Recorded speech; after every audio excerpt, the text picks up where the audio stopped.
government of Kenya says a lot of opportunities exist for youth to create their own jobs and therefore their own wealth. But young people in this country insist that the so-called great opportunities only exist on paper. KTN's Stanley Mbichu dug deeper into the youth unemployment and poverty crisis in Kenya. The government is cognizant of the fact that unless we invest in the potential of our youth and women, we will not achieve real demographic and gender dividend in the future. Therefore, in this budget, I'm allocating 850 million for the Wezo Fund, 500 million for the Women Enterprise Fund, and 300 million for the Youth Enterprise Fund. We want to see not just the 30% that we promised women, youth, and persons with disabilities out of government contracts, but we also now want to begin seeing at least a minimum of 40% of government purchasing being from local entrepreneurs. In a quest to drive the economy transformation agenda, unemployment, among other relative factors, has proven a difficult experience, especially for the youth in Kenya. A major obstacle to the full utilization of human ideologies and resources that exist despite a relatively strong economical growth in the region over the last decade. But the big question is, just how much do we depend on the government to create employment opportunities? Mwananchi anafaa kuja na kazi na ideas.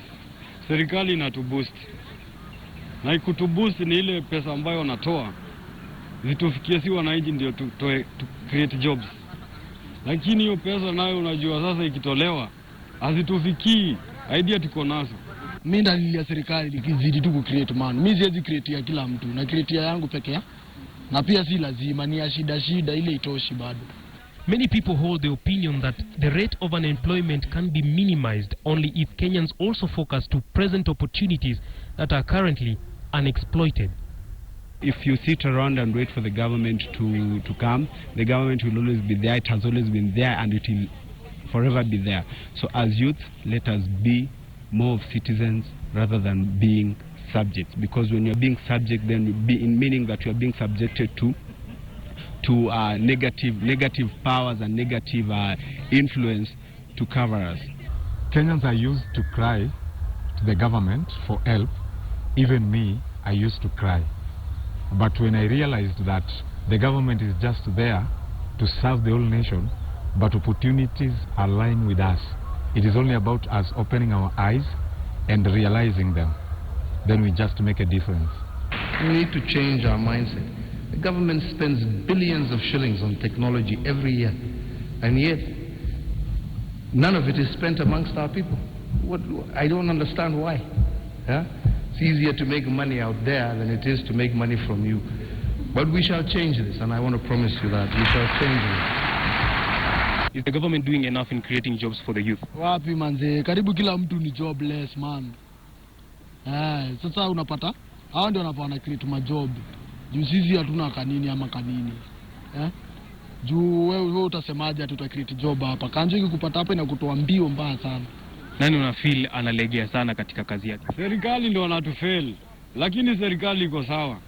But hao big fish hao ndio wanatuharibu sasa. Hao ndio wanakula kila kitu.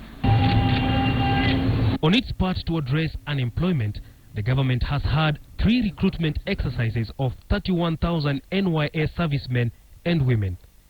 This will engage in national service programs all over the country in areas such as building dams and water ponds, drilling water, agricultural activities, vector and border control. This number is expected to rise to 42,000 by November this year. Young people in this country who have shown me some incredible innovations that they have had. But I must say that I am increasingly becoming disappointed by our inability to be able to tap into that energy, to be able to tap into those innovations. Well, there may be a variation in the general public's opinion of who between the government and the Kenyans themselves is more tasked in creating more job opportunities and tapping into business ideas. However, though, one thing stands, that we all have the ability to do anything and everything. The difference is how we use that ability. Stanley Mbichu, KTN, Nairobi.